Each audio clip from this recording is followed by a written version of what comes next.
Good morning everyone, you are watching MCU Darshan and today we have a dynamic duo tackling air pollution and climate change. We have Professor Paramita Sen and Professor Neal Philip. They are professors at Central University of New York and Bronx Community College doing a groundbreaking research work in the field of climate change and air pollution. I must tell you that Professor Sen is the director of India Center for Research and Educational Collaboration of Kani Crest and Institute, the first India Center at Kani, and she is also a professor focusing on geology, environmental science and chemistry for everyday life. And she is also a co-principal investigator in the National Science Foundation Kani India Pollution Study Grant that takes Kani student every year for a month to study to map pollution. And they take the students to Mumbai and New Delhi to map pollution in a micro scale using low-cost LoRaWAN sensors. And Professor Neal Philip is the chairman of various departments at Central University of New York, and he is also the director of International Partnership and Global Networking. And I must tell you that he is also a co-PI on the same National Science Foundation as of Professor Sen. And in addition to it, he has also co-developed a program that monitors air pollution in New York from the Central University of New York Climate Crisis Grant. Professors, I must tell you that you have a very impressive resume and I'm eager to learn more about it. So just let's test your current affairs. Can you name the country which ranks the first in the most polluted country? Can you just? Yeah. Can tell better than I can. It's a very geopolitical question. He's throwing it on me. So thank you very much for having us here. It's a very exciting moment for us to come to India all the way 10,000 miles from United States, from New York, to install this air pollution and weather monitoring station.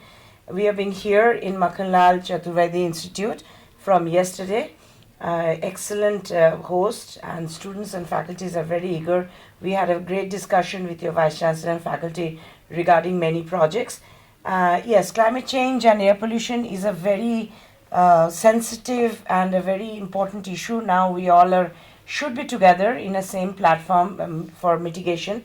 Most polluted, it's very difficult to say, but Delhi and Mumbai in India is definitely ranked among the most polluted cities in the world, in the top 10 or top 5, you could say, along with Shanghai in China, and also other cities like Dhaka is also very polluted. Dhaka, Vietnam also. Yes, very polluted. So we cannot say most polluted country like that, but yes, like these two cities along with other cities are ranking at the top. But again, one thing should be noted, that air pollution or water pollution, any pollution cannot be configured within the city boundary itself. Yeah. It is a global problem. It's a global we have to tackle with it, work together for it. Yes. Okay, as you said that there is not a certain place, okay, and you also named various countries along with cities like Mumbai and New Delhi, that China or Dhaka.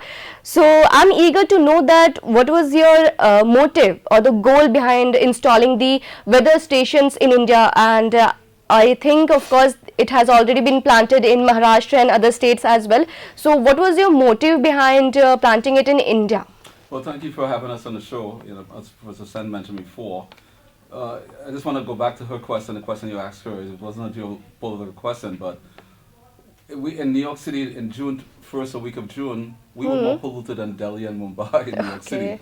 It was, the air quality was 333 there, whereas in Mumbai it was like 78. So it depends on the time and the moment and the place as well where you're located, before you can just blankly say somebody's the most polluted city. So we were really more polluted in those two cities in India. So again, the motivation back in 2019, we had a study abroad program. And Professor Sen was a driver of that program. Okay. We have programs to Australia, to Spain, and she said, "Why don't you go to India? What about India?" Yeah. So I never thought of going to India with my students, and we thought about it and we considered it, and we came to India in 2019 with 15 students from 4 campuses, and we came there in 2019 and we never left. We've been here since then. Okay, that Not was literally, but we've been here since then. that was, I think, under India Initiative for Research and Educational Collaboration. Actually, that came after because that was the springboard for all things we have done in CUNY. Okay. So that Professor Sen, we started up in 2019. Then we had the pandemic hit, and then we shut everything down pretty much. But we went online. We did a lot of programs online with many schools in Sri University and XIM University. And when the pandemic lifted, we came here in 2022 and installed a lot of weather stations. Yeah, I think it has just completed 1 year. Yes. In September Yes. 19. Yes, 2022 we came for Yeah. 6 installations. Yeah. Okay, professors, I must say that you both are doing a research in the field of environmental science, geology and climate and all. So can I ask from where did the interest of studying these subjects came? What was your interest? How did it started? For me, when I went to United States, I was involved in a project which is called Climatic Report Cards of New Jersey, Okay. where we collected data for last 100 years of different weather stations in New Jersey, and it's very interesting to see how the data is to be collected by hand to make a report card. I got interested in climate, and obviously, I started teaching different courses in climate. That's how the interest grew. And Dr. Philip is his undergraduate training is in meteorology, and we can talk about your. Meteorology. Yes. Yeah. And I come from Trinidad and Tobago. That's the country where Brian Lara comes from. Okay. Myself and Professor always have a healthy discussion, heated discussion sometimes about who is better, Brian Lara or Sachin. right? So we Yeah, I know. Yeah, we fight about that all the time. But so from back then, I saw clouds and hurricanes and storms. So I got interested in weather as a kid, 16 years old, 17 years old. Okay. And when I came to the United States, I had a chance to pursue a degree, as Professor Sen said, in meteorology. So I've always had a passion for anything related to climate and weather, definitely. Okay, so I can tell that passion led you to installation of certain weather stations. Well, it led me to go to Colorado. I spent a lot of time living in the mountains at Colorado, 10,000 feet in clouds. We have a lab at 10,000 feet. Nice. We are high on I can look down, the clouds are down there. So that got me I was really interested in, and I took the passion, and I brought my students also to Colorado when I became a professor. So from Trinidad to Colorado to becoming a professor, and my students got involved in there and also India, other places, Spain and Australia as well. Okay, Spain and Australia as well. Okay, so I think the solar station is it is solar, I guess. Yes. Okay, so I must say it is an innovation part of thing under the UN Sustainable Development Goal that affordable and clean energy and should be innovative. So is it that something kind of? It's definitely clean energy. It's against wireless system. But what it does more importantly, as was said earlier, it brings a lot of data to Bhopal. Bhopal has been hit by in the past, environmental tragedies in the past. So it helps collect a lot of data that could be useful by many constituents in Bhopal and all over India to tell things about the weather, the climate. Is climate changing or not? So we have the data now, one station, which can give you one more data point to tell if it's happening or not.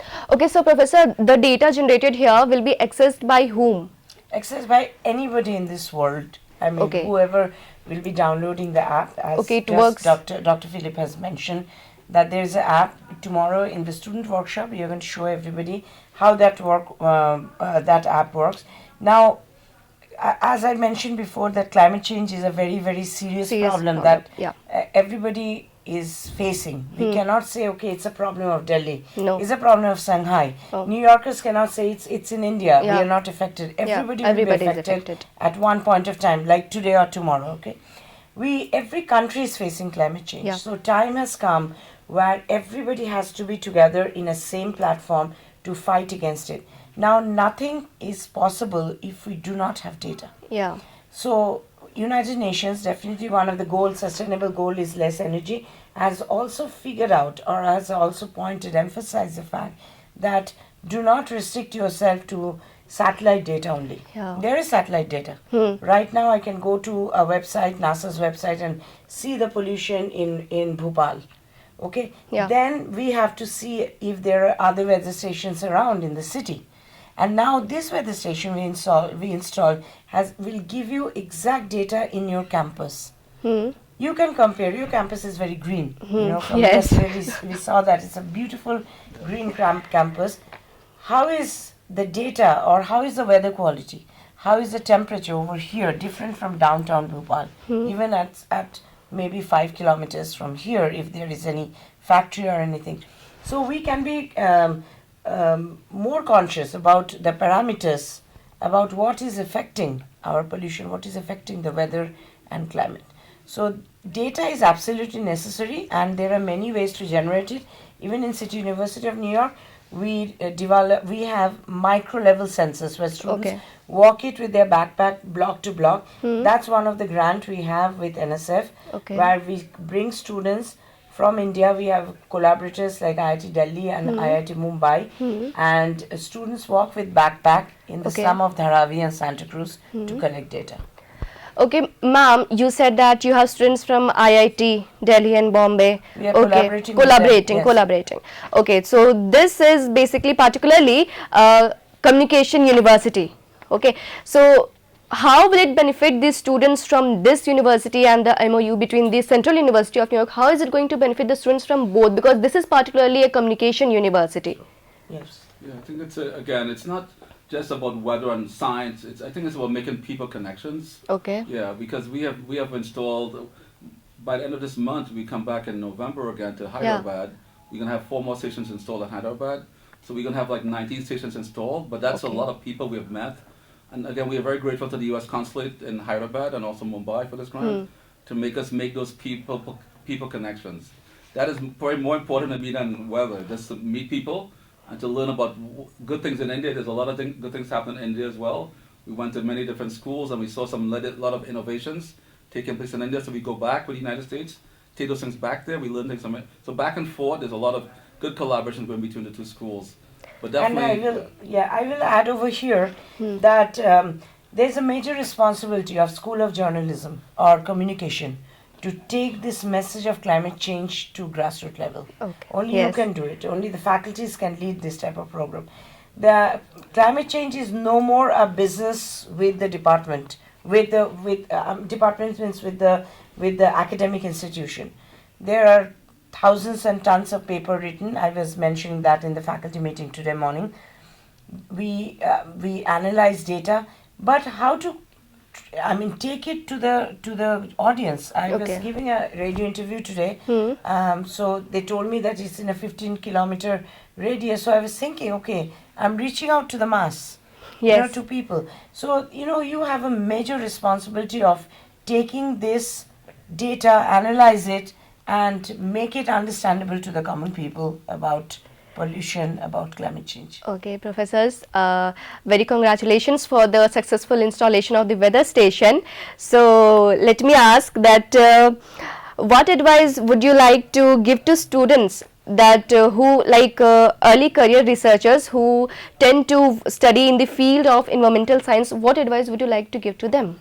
Again, look for everything is an opportunity. This project we have so many weather stations installed, but it started off at $7,500. Okay. $7,500, which is nothing really in the world of money. To come to India is going to cost $75. This will come for the tickets. Yeah. But we have bought 19 stations with a grant from the US Consulate. But the seed was only, so we took a chance and said, okay, small seed, but gives us an opportunity to collaborate, and it has grown to over $100,000 grant from $7,500. So everything is an opportunity. When you speak to somebody, never say no for an opportunity, because they'll never come back to you. Yeah. So that's one thing I can tell students here. Never say no for any opportunity, a chance to speak to anybody at all, because you never know where it can lead to. And it's certainly led us to many different places in India and many other parts of the world as well. And I will also tell students that you guys are the future. You all are the future, and you have to be the crusader of climate change. You have to take this, make people understand, and also, mitigate with the government. You should be a part of this whole mitigation process, because the future lies in your hand. But with data, now you have the data to prove it. If the climate is changing, you can go look on the website and see if the data is going up or not. So now you can make data-driven decisions about these things. Okay. Thank you, professors, for your time today. Thank you. Thank you. That was all for MCU Darshan. So young people, listen to them, that don't ever miss the opportunities, be it in the field of study or moving forward with our environment and protecting it, because no opportunity is going to come back to us. So stay healthy, stay safe, and most important, protect your environment. Thank you.